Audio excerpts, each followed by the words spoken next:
you're going to prepare some food for us today. Why don't we stop the photos? Let's talk about what you're going to make, because I know it's going to take a little bit of time to prepare this. So tell us about what you're going to make for us today and why you chose this. Okay, so today I'm going to make you to show you how to cook this dish. Is like one of my favorite dish, all time dishes. It's called Larb Isan. So the larb is like minced meat spicy salad that the origin is actually come from Laos. But because of there's a lot of Lao majority of Lao people that live in Thailand, in the northeast of Thailand. That's why like this dish is so popular uh, over there, and also in Bangkok. And because I live in the north, we actually have some similarity, like similar dish called lab also, but it's a different type of technique and ingredients. But you're going to make us the Isan The version here. Isan, yes, the Isan, Yes. northeast style. Yeah, so I don't know. I thought maybe while you start preparing it, we could show a few of your photos, and if you're comfortable sort of talking about it as No problem as at you all. cook. Yes. Okay, I know working in a restaurant, of course, you're in your apartment kitchen now, but working in the restaurant, there's usually a million things happening at once, right? You're cooking 3 dishes and taking chits and running this food. Yeah, Well, multi-functions. It's like playing drums. yes. Yeah. So maybe while you're doing certain things, talk us through what you're doing so people at home can follow along. Okay, sure. First of all, I will recommend you guys, like if you want to make this dish, you can have it with just plain rice or lettuce, but I recommend you to have it with a sticky rice. That is like the original way to have this dish. Okay, so the sticky rice that I have, I soak it overnight or at least 6 to 8 hours. This is the rice that I'm talking about. It's a sweet rice. Okay, and right after that, you will need a steamer, bamboo steamer like this, and then just pouring your rice inside, and then cook for about 10 to 15 minutes. I already pre-cooked this, so we're doing some shortcut here. We don't spend that much time to cook, but I'm just gonna keep it warm right here. Um, Next thing, I just want to show you how to make the main dish. It's actually you will need is ground pork and some of the seasoning. I will go through it with you step by step. Okay. So Brian, if I'm too fast, please let me know. And if you have any questions, just please. Okay. Will do. So far, so good. I know you're going to be cooking the pork, so I think while you cook the pork, that's when we'll pull up some food photos from your restaurant. Yes, sure. So I'm cooking the pork right now and adding a little bit of water, just regular water, and then I add 1 tablespoon of oyster sauce, and then going to the stove. And then how long do you cook it? Just until it's cooked through? So it's like well done. And if you don't like pork, you prefer other type of meats, you can use chicken, which is very popular substitution of pork meat in Isan also. Or you can use turkey, it's more lean, or you can use shrimp or seafood. That's is depends on what you prefer. Okay, and if you're a vegetarian, you still can have it. You still can have it. You can use like tofu or something else. Yeah. So why don't we share some of the photos? Right now the pork is already cooked, well done. I'm just gonna leave it aside for a little bit because I don't wanna put a fresh ingredient when it's still hot, steamingly hot, because those green leaves will stale and then become like black color. Right now we're just gonna go and make our sauce or dressing. Okay. So we're gonna start off with lemon juice. Like I use 2 tablespoons of this. also 2 tablespoons of fish sauce.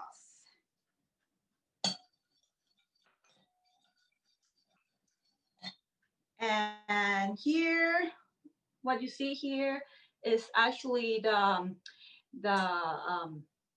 toasted sticky rice powder that I made. Yeah, I made like an hours ago. And that gives it a crunch as well, I would imagine. Right, right.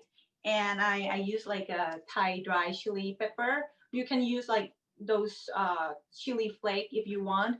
And for the spiciness, it depends on you. I will use it like 1 teaspoon. If you like more spicy, then you can add more. That it depends on what you like. From the original recipe, you don't need sugar in this recipe, but I add a little bit, like a pinch of it, into this because I like the flavor of it. You actually get the sweetness flavor from pork juice already, the one that you cook, right? Okay. So now you mix everything together.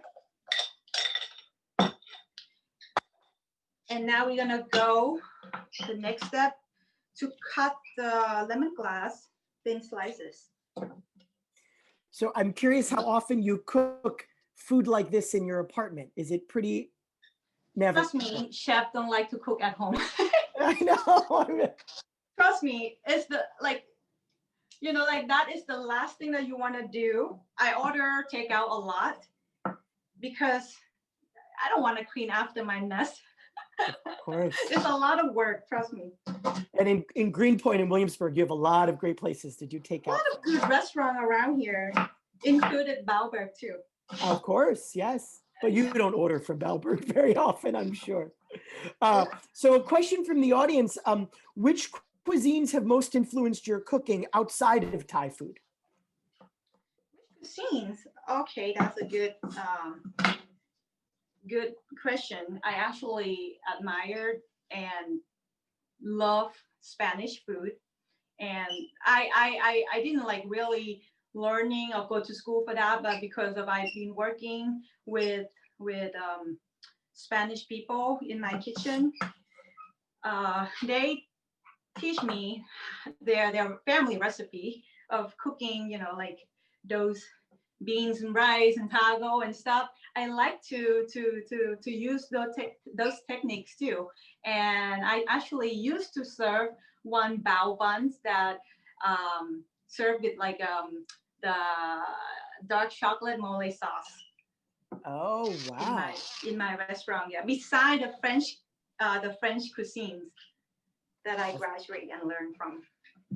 Right now, we've talked about this, and you say that your food at Baoburg is not authentic. You wouldn't want to use the word authentic. Can you expand a little bit on that? Yes. So many people that come in and they may be like expecting, oh, your food is supposed to be authentic here and there, but somehow I just want to say that we are here in New York City. I'm sorry, guys. My bird is crying so loud. So right now, someone is taking care of her. It's okay. I'm glad she's taken care of. Yes, yes. So authentic for me is how you grow up in your family and taste your mom cooking, your family recipe. That is authentic because people, different family have different recipe. My grandma probably didn't cook like your grandma. So for me, it's difficult to keep it original and authentic in this city, in this town, because the ingredients that we got is not quite like like how to call it, not that fresh, because some of them they have to ship it all the way from Thailand and they have to keep it in the frozen, right? Frozen, yeah. So the flavor, the quality is not there. So why using it?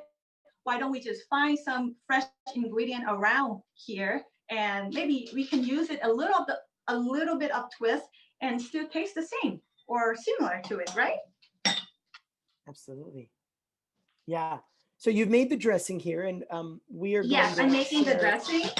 And then after that, I add, because my pork is cooling down already, I add the pork. And then I will add a little bit of mint, like a sprig of mint leaf. And also culantro is like pretty much the same family of cilantro, but bigger leaves. Looks Wow. like this. It have a bit stronger flavor of the regular cilantro. And can you get culantro pretty easily at markets Asian nearby? market or Spanish market, because this plant is very popular in Thai, Lao, and Mexican dishes that they use. Okay.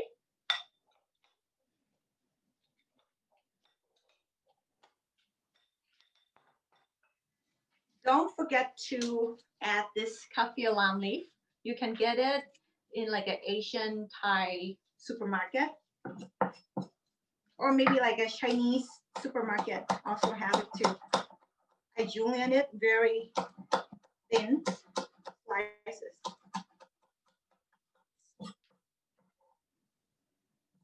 And you know what? Mix it, taste it. If you want more sour, don't be afraid to add more lime juice. If it need some more salt, don't be afraid to add fish sauce. Taste it. Yeah, you're gonna have to tell us. That's my happy Oh, dance. good. Oh, amazing. Look at this. Look at this. That looks fantastic. Well, we have another few minutes with Chef Baobao. If anyone has any questions, please drop them into the chat.